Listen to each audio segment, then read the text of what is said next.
ఒక మాట చెప్తారు పద్మపురాణంలో, భస్మ రుద్రాక్ష ధారణ చేస్తూ శివానామం పలుకుతూ ఉంటే వాడి మరణాంతంలో యమదూతలు రారు. ఎందుకంటే వీడు మా క్యాండిడేట్ కాడు అనుకుని వెళ్ళిపోతారట. వెళ్ళుకుని తెలుసుకున్నాడు. ఏది ఏ సాధన లేకుండా భస్మ రుద్రాక్షలు పెట్టుకున్నా, అందుకే ఏదున్నా లేకపోయినా బొట్టు పెట్టుకోవడం అలవాటు చేసుకోవాలండి. ఇక్కడ వైష్ణవ సంప్రదాయంలో ఉన్న వాళ్ళు అది పెట్టుకోండి, శైవ సంప్రదాయం వాళ్ళు ఇది పెట్టుకోండి. స్మార్త సంప్రదాయంలో భస్మధారణ ఉంది.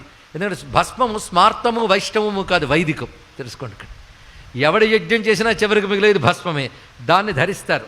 అది అకార ఉకార మకారములకు బ్రహ్మ విష్ణు రుద్రులకు ప్రతీకగా ధరిస్తారు. అగ్ని సారం భస్మం కనుక అగ్ని 3 రూపాలతో ఉంటాడు.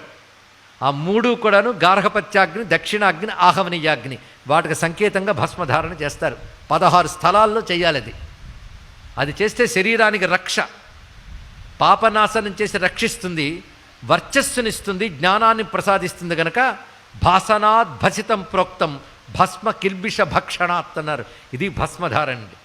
ఏది ఎందుకు చేస్తున్నారో తెలుసుకుంటే చెయ్యకుండా వదల్లం. ఇది భస్మధారణ మహిమ. అలాగే రుద్రాక్షలు, నోట శివనామం, ఈ 3 శరీరంలో ఉంటే త్రివేణి సంగమం లాంటిది వాడి శరీరము అని చెప్పారు ఇక్కడ.